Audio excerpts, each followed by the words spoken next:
of the County Governments Act. The provisions of Article 33 are very clear that the threshold must be 2/3 of all the members of the County Assembly. Now, the County Assembly will appear before you and argue that the threshold had been reduced by vacancies that had resulted from death, designation, or other factors. But, Honorable Senators, the constitutional threshold remains fixed. It cannot be altered. It cannot be amended. And therefore, Honorable Senators, what is the total number of the County Assembly of Nyamira? At volume 2A of the governor's document, you will come across the official determination of the total number of members of the County Assembly of Nyamira. Honorable Senators, who makes a determination on the total number of members of the County Assembly? It is not the Speaker of the County Assembly. It is not the Leader of Majority. It is not the mover of the motion. It is not any member of the County Assembly. That determination on the total number of the members of County Assembly is predetermined by the very institution that has been mandated with matters election in Kenya, and that is IEBC. At page 42 all the way to page 46 of volume 2A of the governor's documents, you will come across a Gazette notice that was published way back in 2022, confirming the total number of members of the County Assembly of Nyamira. So that is the total number, legally declared, legally fixed, that cannot be changed or altered by any member. That number, Honorable Senators, is 35. 20 elected members of the County Assembly, 11 members as gender top-up, and 4 representing the marginalized. That is the position. That is the legal position. It has never changed at any given moment. So we have no doubt in our minds that the County Assembly of Nyamira has a total of 35 members of the County Assembly. That number cannot be reduced by interpretation, by innovation, or by improvising of any member. So having that in mind then, Honorable Senators, what is the 2/3 of 35? I may not be very good in maths, but we've been here before with the Kedicho matter, with the Isiolo matter, and this Senate was very clear that you cannot have half a person. And therefore, when I do my maths correctly, is that at least 2/3 of 35 must remain to be 24. So the question then that this Senate will have to ask itself is whether 24 members of the County Assembly resolved to impeach the governor. Should you find that you do not have 24 people who voted in favor of this motion, there is only one remedy: to send the County Assembly back to the drawing board for them to meet that threshold. Honorable Senators, the record before you will demonstrate 2 things. One is that there were 19 members present on 25th of November 2025 that voted to impeach the governor. That is on record. The Hansard speak for itself. 19 members. However, strangely, Honorable Senators, 23 votes were generated from a total of 19 members who are present in chambers. Section 20 of the County Governments Act gives directions on the procedure of voting. And it says as follows, that any decision of the County Assembly shall be made by members present and voting. That is Section 20. by members present and voting. Their own standing orders, standing order number 67, speaks verbatim section 20 and says that any decision of the county assembly shall be made by members present and voting. Now, if we only had 19 members in chambers, they have given you that list. How could they generate more than 19 votes? Honorable Senators, it's a joke of the year. I may not be good in maths, but I'm sure that 23, a total of 19 will never generate 23.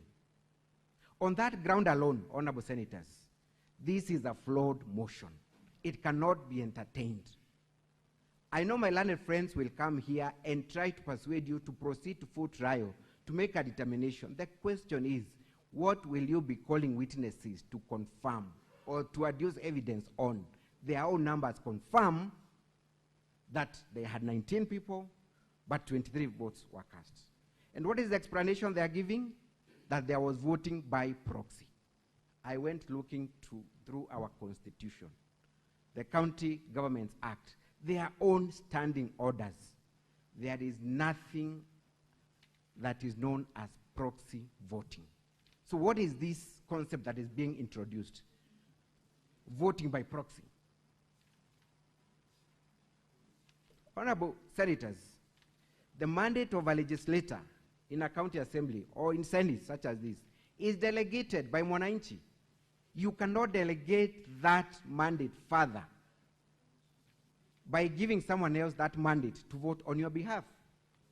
They will produce letters that, incidentally, Honorable Senators, and this is very important, those letters were never tabled on 25th of November 2025 before the floor of the county assembly.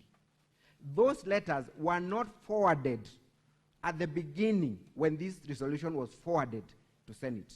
Those letters only emerged on 1st of December 2025 when now they were presenting their second set of documents. Honorable Senators, what is this voting by proxy? Section 20, and I repeat because this is very important, it says, unless otherwise provided by the Constitution, written law, or any other law, voting shall be by members present and voting. Decisions shall be by members present and voting. I dare the county assembly to give us evidence of where voting by proxy has been provided elsewhere, either in the Constitution, the County Government Act, or their own standing orders. There is none. So where the law is clear on the procedure, you cannot innovate, you cannot improvise, you cannot interpret it to suit your illegal intentions. But assuming for a moment, Honorable Senators, that even voting by proxy is allowed, was there then voting by proxy? Before you, Honorable Senators, are affidavits by the 4 members that are said to have given instructions to vote. One of them in her affidavit that she's not even in Kenya. She's in Kansas, United States of America. On the very day, she had not seen the motion, she had not read the contents, she had no idea that this was happening. Yet someone purports to have gotten instruction on her behalf to vote. We have Julius Obonyo, we have Elijah Sagwe, Priscilla Nachichi. They have all sworn affidavits stating that they were in Mombasa on 25th when this motion was being passed. They have sworn under oath that they did not give anyone instructions to vote on their behalf, assuming even proxy voting was allowed. This is a clear case of not just fraudulent misrepresentation and forgery, but it's an issue that this Senate should take seriously and recommend criminal charges against the perpetrators of this heinous act. There was a reason why the enactors of our Constitution demanded that decision must be made by members present and voting. Your own standing orders, Honorable Senators, and I've been here before, There are two ways of being present and voting. Either you're physically present in chambers where bars are drawn, or you appear virtually. And even as you appear virtually, I'm here. The Speaker must confirm that it is this person who is a non-registered legislator of this House that is voting virtually. The Speaker goes further to confirm that you are actually properly dressed in a parliamentary way. So it's not that automatic that you'll be allowed to vote even virtually. How then would a letter suffice? This motion, honorable senators, cannot be allowed to proceed to the next level. Doing so would be to legitimize a process that is fraud, a process that is meant to thwart the will of the people through their elected representatives. And luckily, honorable senators, this is not the first time this is happening. I was here months ago. My learned friend, Kato Kigen, was here representing the governor. The same arguments I'm raising are the same arguments he raised, Kericho 1 and Kericho 2. And he succeeded. And that's why I've crossed the floor. I am surprised that my learned friend is on the other side. I do not know what he'll be telling you. When the very submissions he raised are the very submissions I'm raising today. Honorable senators, you do not need to call witnesses. My learned friend Kato Kigen brought 18 witnesses here in the Kericho matter. How cumbersome was it? That thing ought to have been ended at the preliminary. I dare submit. Do the same today. You did it in Kericho 1, you did it in Isiolo.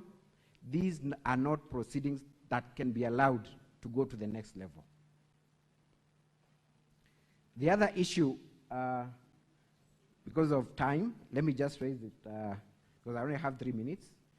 Honorable senators, should this motion then proceed to the next level, we have made an application through a letter that we have forwarded to the Senate, calling for the Speaker of the County Assembly, and this letter is the one dated 2nd December 2025, which makes an application to have the Speaker of the County Assembly and the Clerk of the County Assembly to be summoned to appear before you and produce the original letters that are purportedly given to the Speaker, allowing for proxy voting. I say I have 3 minutes. I want to spare them for the rejoinder. My humble submission to you, honorable senators, we could be done before lunch hour today, because there is nothing that is before you. What you have is a stillborn child. What you have is a lifeless motion that cannot be entertained.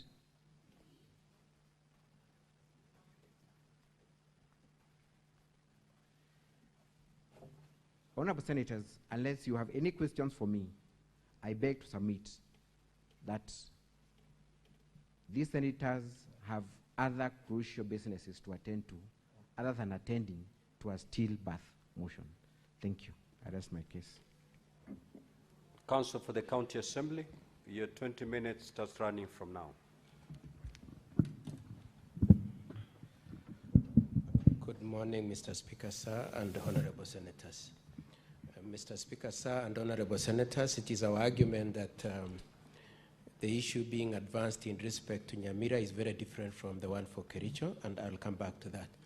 But I want to start from where Kericho 2 was left.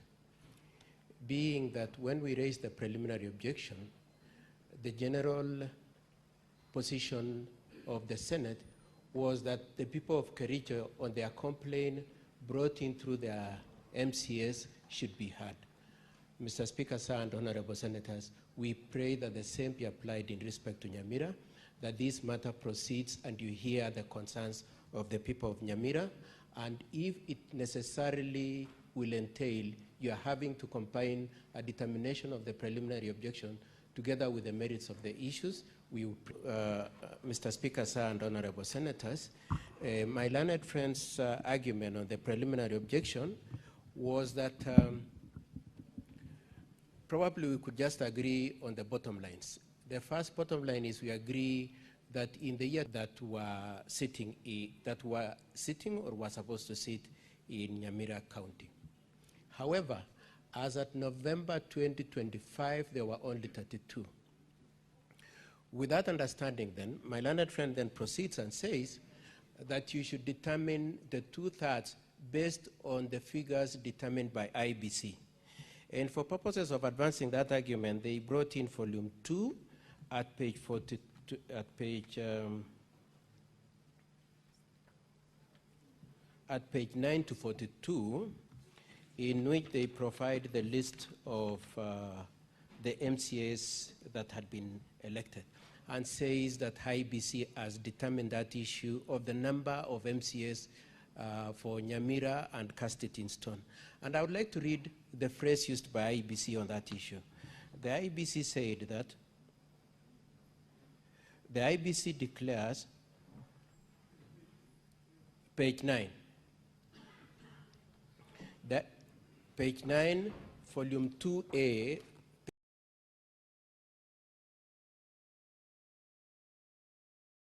page 9, volume 2A of the governor's bundle.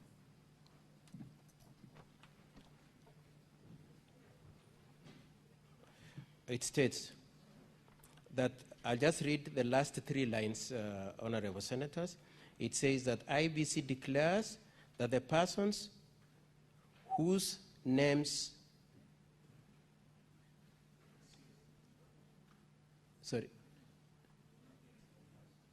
page 9, volume 2A.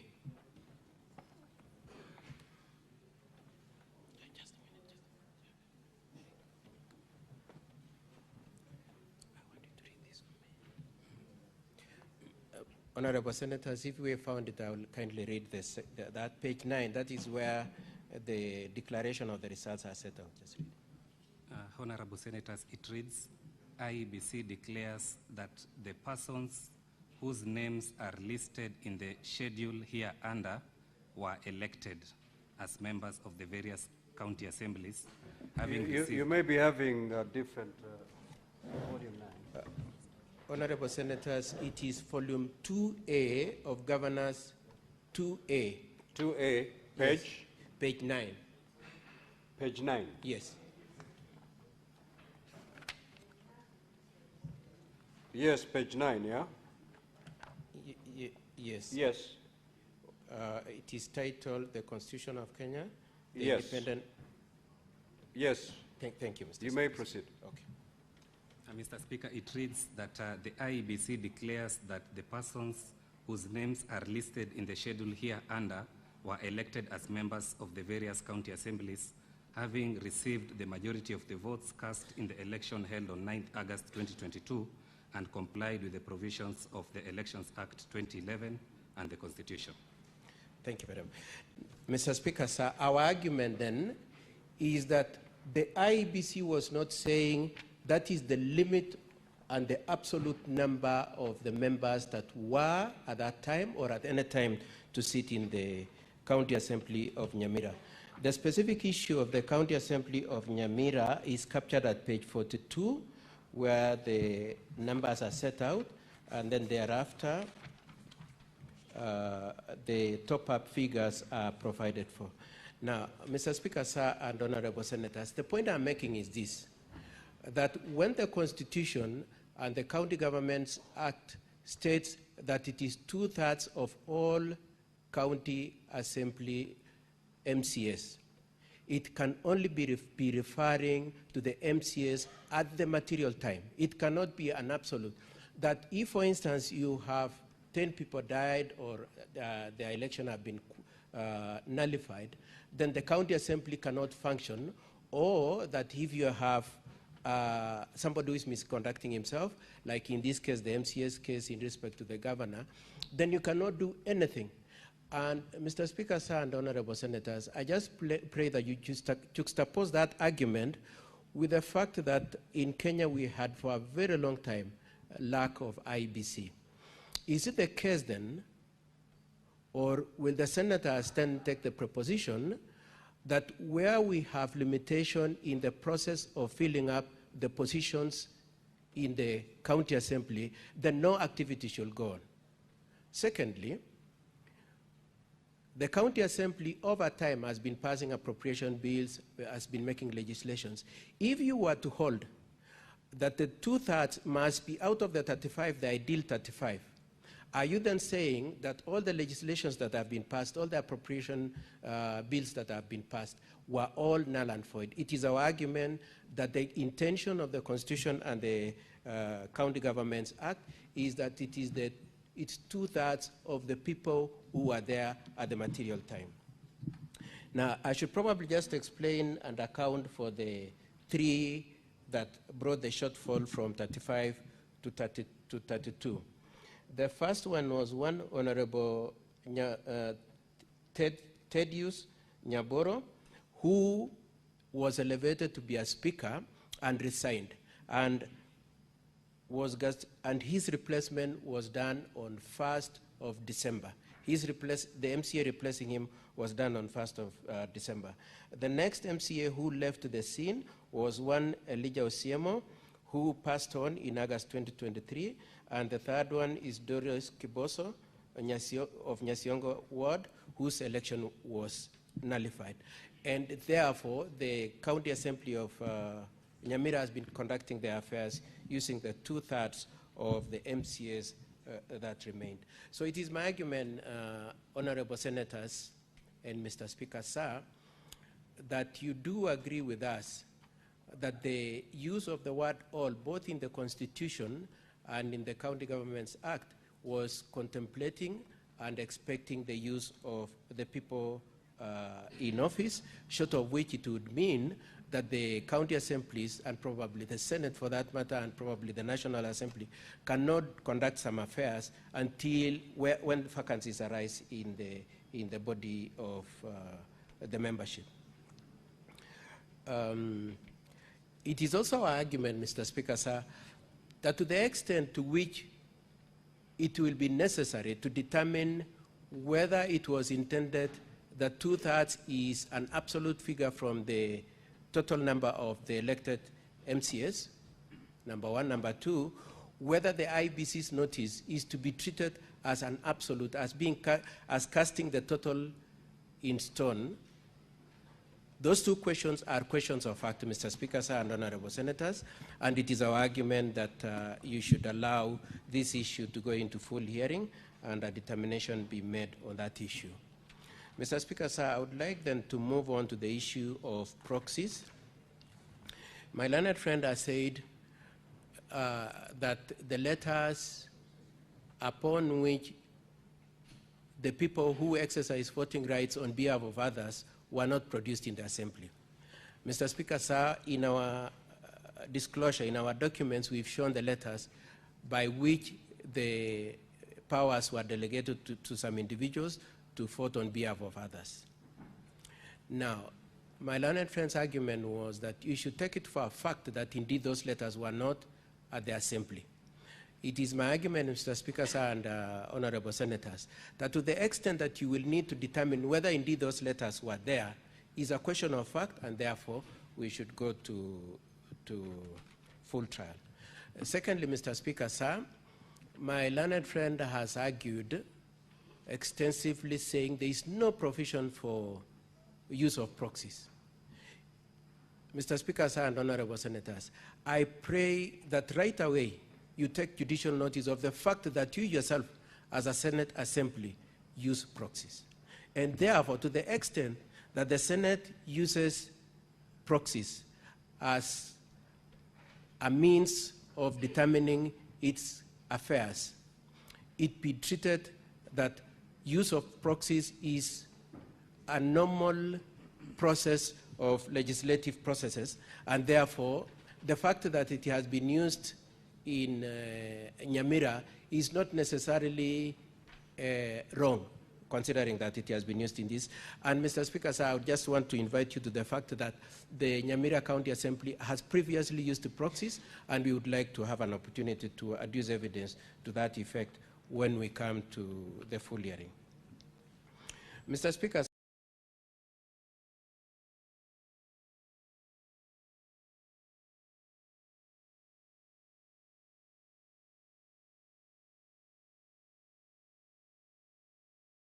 Standing Order number 67, my learned friend said that I will not be able to refer to. And Standing Order number 67 of the County Assembly, of the Nyamira County Assembly Standing Orders provides for 3 means of voting. That is secret voting, roll call voting, and electronic voting. Now, roll call voting and electronic voting is extensively described in the Standing Orders. The secret ballot voting system is not extensively explained in the Standing Orders. And that therefore leaves room for the Speaker to use Standing Order number 1 and give guidance. In the specific case of this voting, which is the subject of the impeachment that has been placed before you for determination, the issue of the use of the proxy was presented to the Speaker. The Speaker was invited to the fact that some people have sent authorities authorizing and giving proxies powers to vote on their behalf. Those documents were produced, therein they answered. And Mr. Speaker, sir, the Speaker of the County Assembly, in exercise of his authority under Standing Order number 1, authorized the use of the proxies. And therefore, Mr. Speaker, sir, it is our argument that that process was, use of the proxy was properly considered, evaluated, and determined, and that it is properly allowed by Standing Order number 1 and Standing Order number 67.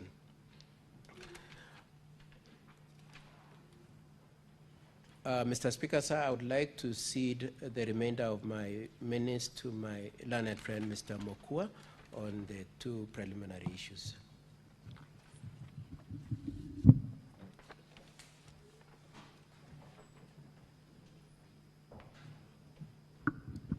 Thank you, Mr. Speaker, sir, and honorable senators. For record purposes, my name is Mr. Mukwandubi. Mr. Speaker, sir, in determining this preliminary objection by the governor's side, we urge this Senate to be guided by the elements of a preliminary objection as espoused in the most celebrated case of Mukisa Biscuit. Mr. Speaker, you will agree with us that this particular preliminary objection fails all the 3 tests that was set out in that very old case.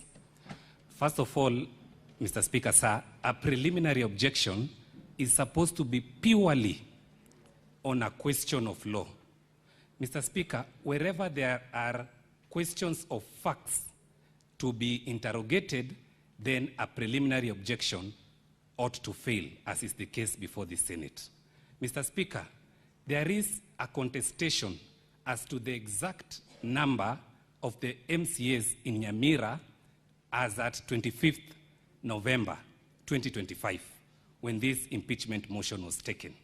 On the governor's side, they are contending that the MCAs in Nyamira were 35 in number. On the assembly side, we are contending that the total number of MCAs were 32 in number. Therefore, Mr. Speaker, there is a contested question of fact, even on the baseline, on the total number of MCAs that were present in Nyamira County Assembly, as that 20 preliminary objection does not meet the second element in the Mukisa Biscuit, is that a preliminary objection is raised and argued on the assumption that all the facts that have been raised by the other side are correct. Mr. Speaker, the governor has filed an affidavit together with his witnesses. This therefore means he is contesting the factual issues that have been raised by the county assembly. To that extent, Mr. Speaker, the matter has to go for full trial so that the senators can make their own independent determination on the factual issues that are being contested. Mr. Speaker, in the Kericho 1 impeachment, there was general consensus, both by the governor's side and the assembly, that the total number of MCAs were 47 and that those who voted were 31. So what was left for the Senate was to determine the threshold, whether it is 31 or 32. And that impeachment collapsed at that juncture.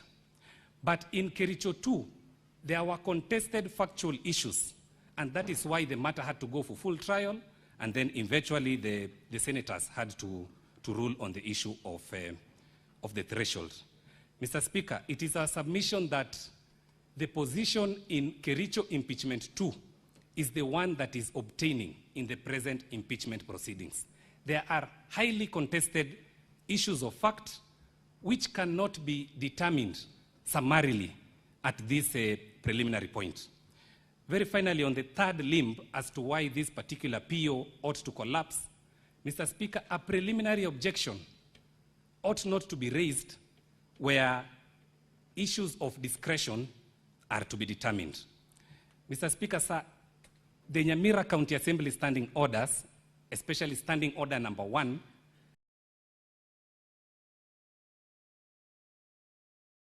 vests power upon the Speaker to exercise discretion and to rule on procedural aspects which